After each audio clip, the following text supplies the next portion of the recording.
So this member of parliament in Finland has been the target of prosecution for 4 years for the crime of posting a Bible verse. This is from Fox News.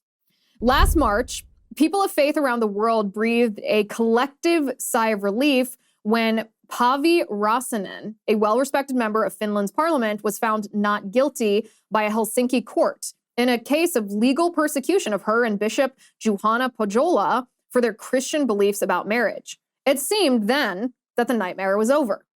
It was not. Now Räsänen and Pohjola head back to court, Bibles in hand, on August 31st to stand trial once again for simply being Christians. Everyone who values the perseverance and preservation of Western civilization should be gravely concerned by this trial, Fox says.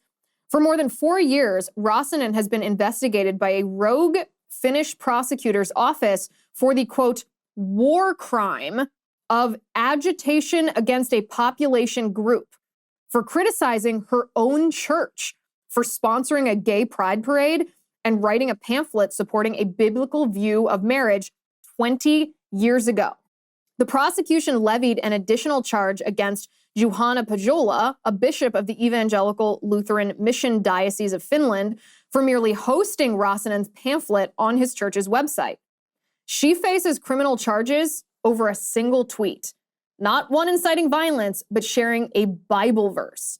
And this isn't in North Korea or communist China. It's in a so-called free country. It's readily apparent to all people of good faith that the trial's intent was not to bring about justice by prosecuting Räsänen or Pohjola for the so-called war crime of agitation against a population group.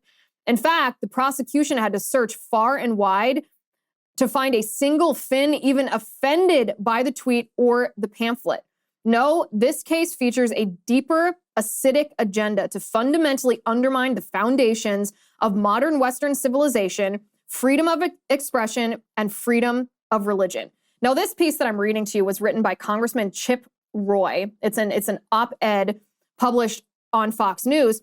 Congressman Roy is exactly correct. This proves my point. There's no such thing as neutrality. And if our values do not prevail, then the other side's values will prevail. What are the other side's values is a question we should be asking and answering in detail. Well, the other side's values are evident by their behavior and how they target us.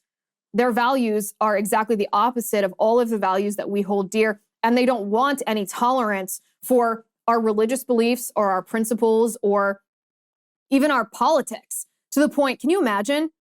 Can you imagine? Think about this. I mean, we've all done this, actually. Think about opening up Instagram or opening up X, formerly known as Twitter, and posting a Bible verse. I can't even tell you how many times I've captioned a photo on Instagram with a Bible verse or tweeted out a Bible verse.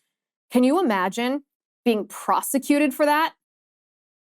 Prosecuted for that because the government of your country said that your belief, your biblical belief, was wrong and illegal, that it was prohibited and that you could be thrown in prison for it.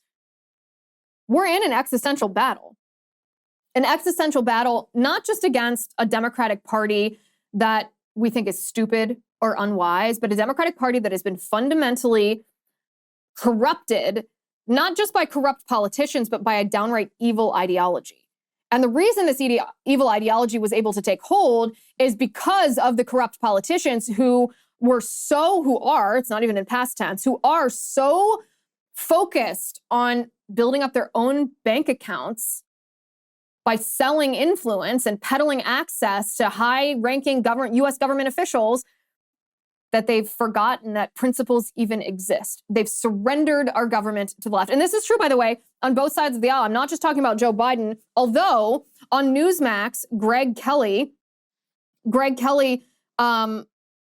reported, I suppose made a claim is probably a more accurate way to phrase this, because he's making a claim that a videotape exists that proves that Joe Biden did profit from Hunter Biden's corruption. He didn't show evidence of this, so I don't want to say he reported on this. We have no evidence that this tape exists, although Greg Kelly is claiming that he has sources who told him that this videotape exists. This is what Greg Kelly said on his show on Newsmax. Take a look at this. But he hasn't seen the half of it yet. There is an audio tape, I am told, by people in the know, not necessarily in government, not necessarily out of government. I can't say too much, but there is incontrovertible evidence of Joe Biden's corruption that is about to be made public. It's not going to happen tomorrow. It's not going to happen before Labor Day, but it will happen sometime between Labor Day and Halloween. This tape will be made public.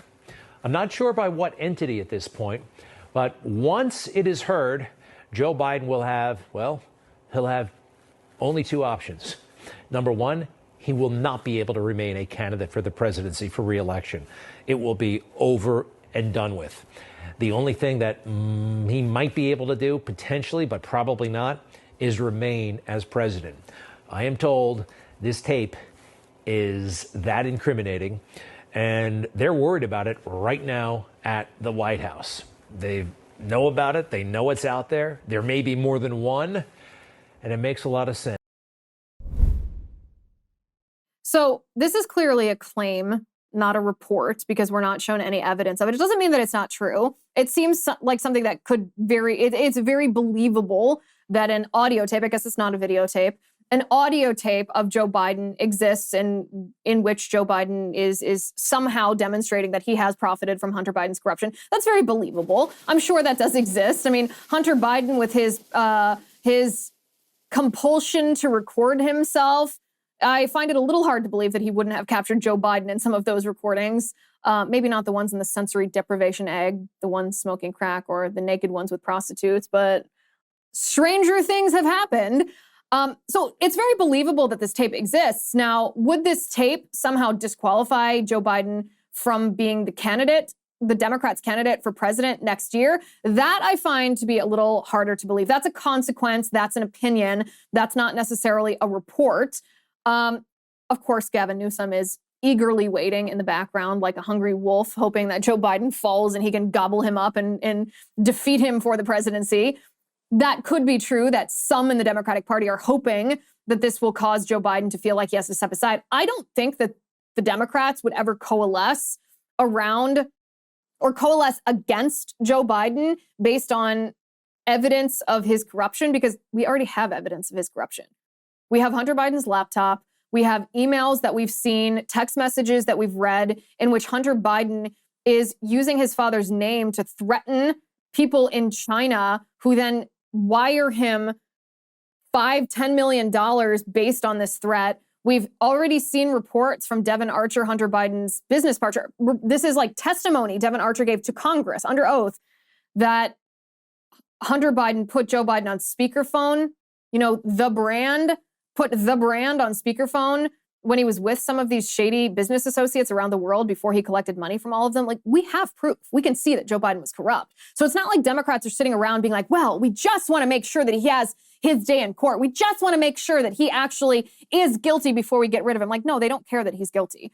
First of all, half of these people in Washington, D.C. are doing somewhat of the same thing. They don't all have access to the vice president or the president, but they're all corrupt. They don't care about corruption unless they can pretend to stage an impeachment inquiry just to win some points with their voters and their constituents. But even the people running the impeachment inquiry don't actually care about corruption. They're just doing it because they think that it's politically expedient for them. So no, I don't think, I'm skeptical, I should say, that the Democratic Party, that this video is going to be such a bombshell, or this audio recording is going to be such a bombshell, such a smoking gun, that Joe Biden will have to step aside. Hi guys, it's Liz Wheeler. Don't forget to watch my show, The Liz Wheeler Show, every night at 7 p.m. on the First TV. You can download the free First TV app, or you can visit thefirsttv.com/Liz and start watching today.